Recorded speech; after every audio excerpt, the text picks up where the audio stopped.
ګران اوردونکو السلام علیکم. د آل انډیا رادیو د بارانو خبرونو د پښتو څنګه ده. نن د 2000 میلادي کال د نومبر د میاشتې 23 نیټه او د سهشنبه ورځ ده.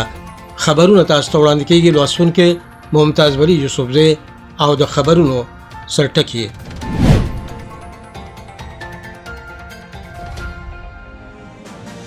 حکومت با په هیواد کې اقتصادي اصلاحات او خوځښت دوام ورکولو لپاره نور ګامونه پورته کړي. د مالیې چارو وزیر د بارانو چارو سکرټر په جموں او کشمیر کې د برید کولو د پاکستان ترهګریز دسیسې په باب د یو لړ هیوادونو استادو ته معلومات برابر کړ. بارانو چارو وزیر ډاکټر ایس جے شنکر د بحرین متحده عربي اماراتو او د سیسلس شپږ ورځو لیدنه ترسره کړه. د بارانو چارو سکرټر ایچ وی شرنګیلا د نومبر په 28 او 20 نیټه د نیپال لیدنه ترسره کړه. هند او اروپا اتحادیه د بې وسلې کولو او د وسلو د نرخ پرېدو په موضوعاتو سره مشورو شپږم پړاو ترسره کړ. د امریکای ټاکل شوی ولسمشر جو بایدن خپل کابینې لپاره مهم منصبونه اعلان کړي دي. ټرمپ په پای کې خپل ادارې ته د بایدن لیک پر مخ وړلو ته اجازه ورکوي. بنگلاديش حکومت د جماعت چارواکو څخه غوښتي دي چې د جمعې مانځه کوونکو ته د ترهګرۍ ضد او جګړه مارۍ ضد وینا وکړي. ترکیه د بیړۍ لټون په باب د اروپا اتحادیه المان ایټالیا استادان رابللي او بورکینا فاسو د ولسمشرۍ د ټاکنو د رایو شمیر روان دي. اوس بشپړ خبرونه واورئ. د مالیې چارو وزیر نرملا سیتارمن ویل چې حکومت با په هیواد کې اقتصادي اصلاحات او خوځښت ته دوام ورکولو لپاره نور ګامونه پورته کړي. سی آی آی لخوا جوړ شوی یو کانفرنس ته وینا پکولو هغه ویل چې هند د نړیوال پانګې اچونې یو ځانګړي جالبه ځای جوړولو لپاره د اصلاحات او خوځښت ته دوام ورکړي. هغه سیتارمن ویل چې لومړي وزیر نریندر مودي د بابا په دې وخت کې دقیق اصلاحات کولو هیڅ موقع د لاسه ورنکړه. هغه ویل چې شاغلي مودي په داسې اصلاحاتو لاس پورې کړي کوم چې د لسیزو په اوږدو کې د رزې رڼا نه ولیدلې. نوموړي وزیر ویل چې مالی سکتور مسلکي جوړ کړی شوی او حکومت به د پانګو بیرته راګرځولو او شخصي ګرځولو ایجنډې ته دوام ورکړي. د مالیو ورکولو په نظام کې اصلاحات په باب د مالیې چارو وزیر ویل چې د ټکنالوژي استعمال له کبله لکه د لرې نه لیدونکي کس ارزونه لمخې د مالیې ډکولو بهیر آسان وګرځوله. د بارانو چارو سکرټر هرش وردن شرنګلا د جموں د نګروټا په ولسوالۍ کې د پلان شوی ترهګریز برید په باب او ترهګرۍ پر وړاندې امنیت پیښو ډیپلوماسي او انخته پایلو پترس کې د ټاکلي سفارتونو مشرانو یو ډلې ته معلومات برابر کړه. امنیت ځواکونو د روانې میاشتې په 19 نیټه د ترهګرو برید شنډ کړی و. د سفارتونو مشرانو ته د پیښې تفصیل په ورکولو تفصیلی معلومات سند وړاندې کړی شوی کله چې دای تر سره کړی شوی او کارول شوی. ورسره شیانو او باروتو یو جدول وړاندې کړی شوی کوم چې له ترهګرو څخه ترلاسه شوی او کوم چې په واضح ډول د پاکستان اصل خی. دا خبره هم پرګوته کړې شو چې د 19 نومبر پیښه په جموں او کشمیر کې د پاکستان روان ترهګریز مبارزې برخه ده او هم 2000 زیږدیز کال کې مونږه په خپل د ترهګرۍ تشدد 200 پیښې لیدلې او 199 ترهګر لمنځه وړل شوي دي.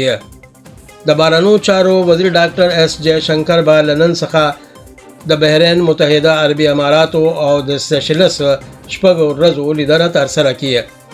بحرین ته د بارانو چارو وزیر په توګه د نوموړي لومړنۍ لیدنه وي. نوموړي به د روانې میاشتې په 11 نیټه د بحرین لومړي وزیر شهزاده خلیفه بن سلمان الخلیفه په مړینه د بحرین مشرتابه ته د هند حکومت او د هند ولس په شخصي توګه تعزیت وړاندې کړه. نوموړي به د ګډو ګټو په دواړخیزو ورسره سم سیمه ییزو او نړیوالو مسلو په باب هم خبرې ترې وکړي. ډاکټر جयشنکر به د روانې میاشتې په 25 او 26 نیټه د متحده عربي اماراتو لیدنه ترسره کړي. نوموړي به د خپل همسایل شیخ عبدالله بن زاید ال نهیان سره وویني. دواړه مشران به بېلابېل سیمه ییزو او نړیوالو مسایلو پراخ استراتیژیک او د نظریو تبادلې تر لاندې هند او متحده عربي اماراتو ترمنځ بېسارې همکارۍ مخه بوسي. د خپل لیدنې په آخرنۍ پړاو کې نوموړي وزیر به د 2 ورځو په لیدنه سیشلس ته ورسي. نوموړي به د سیشلس نوی ټاکل شوي ولسمشر واویل رام کلاوان سره وویني او د نوي حکومت په فعالیتونو ورسره سم د هند او سیشلس ترمنځ د دوه اړخیزو اړیکو نور پیاوړي کولو په لارو چارو خبرې اترې وکړي. د بهرنیو چارو سکرټر هرش وردن شرنګلا به د 2020 میلادي کال د نومبر په 26 او 28 نیټه د نیپال رسمي لیدنه ترسره کړي. دا لیدنه دواړو هیوادونو ترمنځ پرله پسې لوړې کچې عنعنوي تبادلو او نیپال سره هند خپل اړیکو ته اولویت ورکوي د هغې په رڼا کې ترسره شي. مسافرت په دوران د بهرنیو چارو سکرټر به خپل همسایل او د نیپال نورو شخصیتونو سره لیده کاتب وکړي. له دې کبله چې دواړو هیوادونو ترمنځ په پراخو دوه اړخیزو همکارۍ باندې خبرې اترې وکړای شي. هند او اروپا اتحادیې پرون د بېوسلې کولو او د وسلو د نه خپرېدو په موضوعګانو په مجازي بڼه د سلا مشورو 6 پړاو ترسره کړ. په سلا مشورو کې د اټومي، کیمیاوي، بیولوژیکي او غیر عنعنوي او عنعنوي وسلو په ډګرونو کې په تحولاتو تبادله وکړای شوه. په خبرو اترو کې د بهرني فضا، امنیتي مسایلو، صادراتي کنټرول نظامونو، استراتیژیک ثبات، چاپیریال د ګډې ګټې په نورو موضوعګانو هم څېړنه وکړای شوه. د امریکې ټاکل شوی ولسمشر جوین بایډن خپل کابینې لپاره مهم منصبونه اعلان کړي دي. په کومو کې د اوږدې مودې د بهرنیو چارو پالیسۍ مشاور انټوني بلینکن د نوموړي د بهرنیو چارو وزیر وي او د امریکې پخوانی مشر ډیپلومات جان کیری د نوموړي ځانګړي اقلیم استازی وي. ښاغلي جوین بایډن په کیوبا کې زیږېدلي وکیل الجاندرو میورکس هم ټاکلي چې د هیواد امنیتي چارې وشړي کوم چې د ایمیګریشن کتنه کوي. نوموړي د CIA پخوانی مدیر معاونه د ملي استخباراتو خپل مدیر په توګه غوره کړې ده، څوک چې په دغه منصب لومړنۍ ښځه ده. ښاغلي بایډن ډېره تجربه لرونکي ډیپلومات لینډا تومس ګرینفیلډ په ملګري ملتونو کې خپل استازی په حیث نومولې، څوک چې د کابینې غړي په توګه هم رتبه ولري. د څو اونیو انحراف وروسته د متحده ایالاتو ولسمشر ډونالډ ټرمپ پرون چارواکو ته اجازه ورکړه چې د منتخب ولسمشر جوین بایډن ته لیږد سره کار وکړي او دیموکراتیک سیال ته لنډیز او تمویل ته لاسرسي ورکړه. که څه هم نوموړي د ټاکنو پایلو مقابله کولو هڅو سره د مقاومت کولو لوړه کړې ده. دا اعلان له مخې ته راغلی کله چې فدرالي ایجنسۍ خدماتو ادارې بایډن ته وویل چې نوموړي په رسمي ډول د چارو سپارلو پروسه پیل کولی شي. ترهګرۍ او جګړه مارۍ پر وړاندې د بیداری زیاتولو له مخې د بنګلادیش حکومت د جماعتونو چارواکو لکه امامانو، مفتیانو او نورو مذهبي شخصیتونو څخه غوښتي دي چې دغه مفکورو پر وړاندې تبلیغ وکړي. د بنگلادیش د مذهبي چارو وزارت یو امر خپور کړی په کوم کې چې د ټولو جماعتونو امامانو څخه غوښتل شوي چې د جمعې په مانځه کې د ترهګرۍ او جګړه مارۍ ضد ویناوې وکړي. د بهرنیو چارو وزارت تر مخکې ترکیې په انقره کې د اروپا اتحادیې، المان او د ایټالیا استازان رابللي دي. له دې کبله چې لیبیا ته تلونکي د ترکیې بیرغ لرونکي سوداګریز بیړۍ د تلاشۍ اخیستلو د المان هڅې پر وړاندې احتجاج وړاندې کړي. د دوشنبې په ورځ دا ګام د هغې څو ساعته وروسته مخې ته راغلی کله چې انقره د المان په بحري ځواک د هغې روسي لاین مال وړونکي بیړۍ غیر قانوني تلاشي اخیستلو لپاره تور پورې کړی و او په بورکینا فاسو کې د هغې وروسته د رایو شمېر روان دی کله چې د ګواښونو او تشدد په منځ کې د ولسمشرۍ او د مقننه ټاکنې پای ته رسېدلي وو او د هیواد په ځینو برخو کې رای ورکول پاتې شوي. د ټاکنو چارواکو ویل چې د بورکینا فاسو کیدونکي ولسمشر راج کبورې نورو 12 نمایندو په مقابل کې 15 کلونو لپاره ولسمشر شي، کله چې په 3 ولسوالو کې په مخه درومي. د خبرونو پای.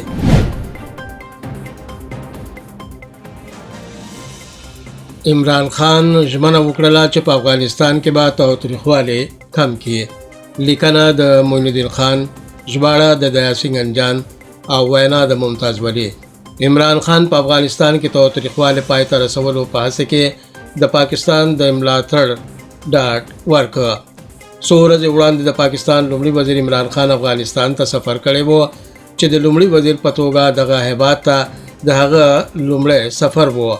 دا لیدنه به داسې حال کې وشوله چې د قطر په پلازمینه دوحه کې د افغان حکومت او طالب استازو ترمنځ د سولې خبرې ترې روانې دي. په ورته وخت کې په افغانستان کې تاوتریخوالی دوام لري. په افغانستان کې د امنیتي ځواکونو او ملکي وګړو د وژل کېدو پرته شاید کومه داسې ورځ تیره شوې نه وي چې ملکي وګړو یا نظامیانو ته مرګ ژوبله نه وي اوښتې. د عمران خان د لیدنې نه یوه ورځ وروسته د هاوان څو ګولۍ د کابل په بېلابېلو سیمو وتوغولې شوې چې له 8 څخه تر 10 پورې کسان پکې ووژل شول او تر 10 زیات ټپیان شول. دا ډول بریدونه د امنیت له پلوه حساس ګڼل کېدونکي وزیر اکبر خان سړک باندې هم شوی، چېرته چې د څو هیوادونو ډیپلوماتیکي ادارې موقعیت لري. په یاد برید کې د ایران د سفارت ودانۍ هم په نښه شوې وه چې ځینې تاوان ورته نه دی اوښتی، خو د ودانۍ ځینې برخې زیانمن شوي دي. په هر صورت دا هلته د هر ورځې کیسه ده. د دې بریدونو له امله په افغانستان کې تر ټولو لویه اندېښنه دا ده کله چې د امریکا متحده ایالاتو تر مشرۍ لاندې ځواکونه له افغانستان څخه په بشپړه ووځي نو په افغانستان کې به څه پیښیږي. افغانستان کې عمومي باور دا دی چې پاکستان د دوی معتبر ګاونډی نه دی. د افغانستان لویه برخه احساس کوي چې پاکستان طالبانو ته پټ ځایونه چمتو کوي او له همدې امله دوی په افغانستان کې بریدونه کوي. د طالبانو او متحده ایالاتو ترمنځ هوکړه شوې ده، خو اوسني وضعیت ته په پام سره دا په پراخه کچه احساس کیږي چې متحده ایالات باید په دې وخت کې دغه ګام پورته نه کړي. د امریکې ولسمشر ټرمپ په دې مسأله په شخصي علاقه اخیستې او پریکړه یې کړې چې زر تر زره خپل پوځونه له افغانستان څخه وباسي، خو د متحده ایالاتو نور متحدین چې عسکر په افغانستان کې دي موافق نه بریښي. په کابل کې د هاوان د وروستیو بریدونو په تعقیب د افغانستان د خبرو اترو مشر ډاکټر عبدالله هم ویلي چې متحده ایالاتو دا پریکړه کړې چې زر تر زره خپل سرتیري له افغانستان څخه وباسي. دا تصمیم په اضطراري ډول نیول شوی دی. په هر صورت په دوحه کې د طالبانو او افغان حکومت استازو ترمنځ په روانو خبرو اترو کې کوم د پام وړ پرمختګ نه دی شوی، نو هم په دې وجه د اندېښنې فضا شتون لري او د طالبانو ارادې تر پوښتنې لاندې نیول کېږي. له دې سره سره د پاکستان رول ته هم خلک د شک په نظر ګوري. افغانستان ته د عمران خان وروستی سفر ښیي چې د هغه اساسي هدف دا دی چې دا روښانه کړي چې پاکستان به په افغانستان کې د سولې راوستو په هڅو کې بشپړه همکاري وکړي. د طالبانو او متحده ایالاتو ترمنځ د شوي هوکړې اعتبار لپاره عمران خان د افغانستان له ولسمشر محمد اشرف غني سره له کتنې وروسته خبریالانو ته وویل چې پاکستان په 2018 میلادي کال کې هم له امریکا سره خبرو اترو لپاره طالبان وهڅول. همدارنګه د امریکایي سرتیرو د بیرته تګ په اړه پریکړه هم وشوله.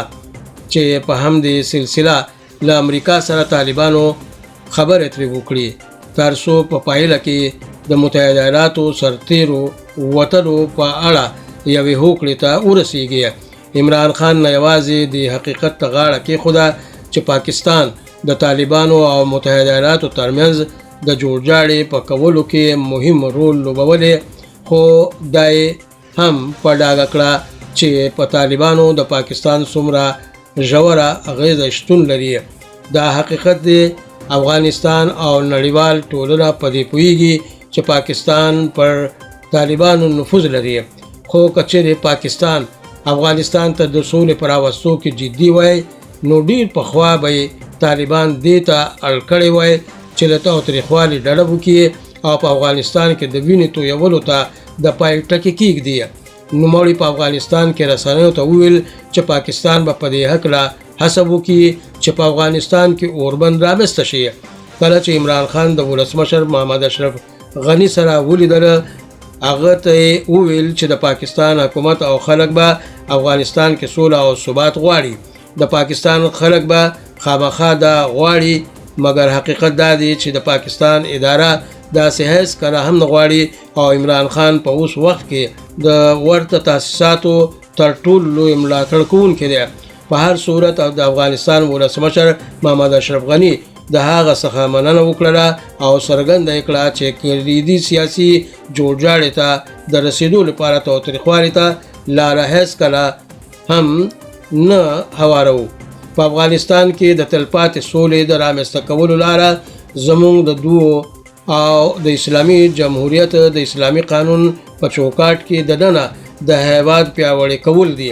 په حقیقت کې ډاکټر اشرف غني ویلي دي که پاکستان واقعاً په افغانستان کې سوله غواړي نو باید له داسې پالیسۍ څخه کار واخلي تر څو طالبان دې ته وهڅوي چې د افغانستان د اساسي قانون پیروي وکړي او له تاوتریخوالي ډډه وکړي. یوازې په خبرو کولو شخړې له منځه نه ځي.